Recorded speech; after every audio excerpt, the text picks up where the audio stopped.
ፍቅር ነው ያወራነው።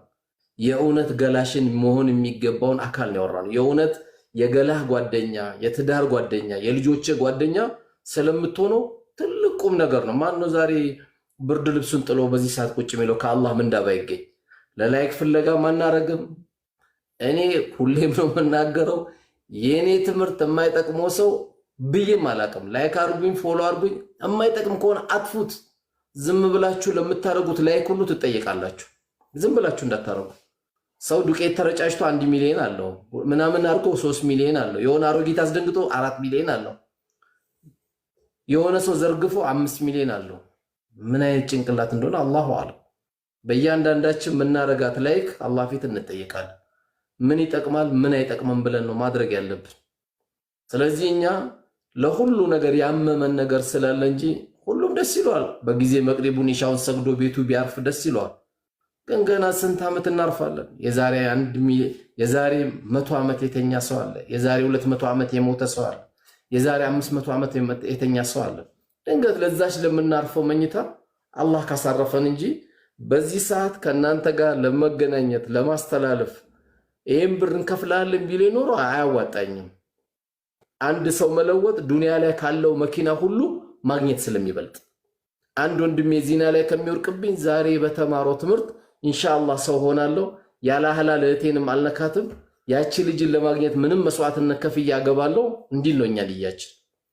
ከዚህ ውጭ እንዲሆንም አንፈልግም።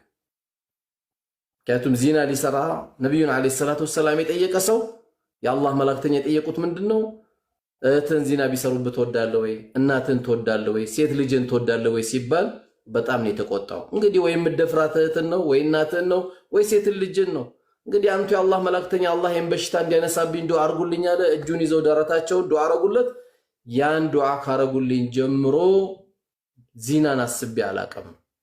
ሞባይላችን አላህ ካልፈራም ብዙ ምናይበታለን። እንግዲህ ከአፍሪካ ከ54 ወይም ከ55 ሀገር የራቁት ፊልም በማየት 8ኛ ደረጃ ያለ ነው እኛ ኢትዮጵያ ነው።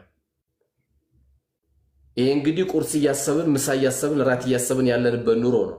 ቁርሱን በደንብ ብንበላስ፣ ምሳስ በደንብ ብንበላስ፣ ራትስ በደንብ ብንበላ ምን ሊፈጠር ይችላል የሚለው መገመት አያዳግተን። ስለዚህ ተፈጥሯዊ አላህ የሰጠን ጸጋ በሚፈልገው ተፈጥሯዊ ነገር እንድናሳልፍ ነው ዋናው መልእክታችን።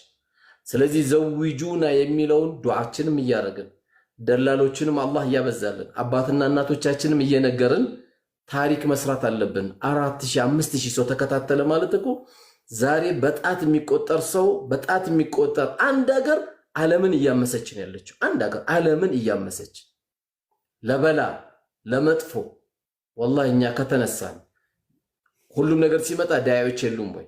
ሁሉም ነገር ሲመጣ የዲን ሰዎች የሉም ወይ? ያም ሲመጣ የዲን ሰዎች የሉም ወይ? እንትና ኡስታዝ የለም ወይ? እንትና ኡስታዝ ላይፍ አለው፣ እንትና ኡስታዝ ሚስት አለው፣ እንትና ኡስታዝ ልጆች አሉት፣ እንትና ኡስታዝ ይሯሯጣል። ዲኑ ለሆነ አካል የሚተው አይደለም።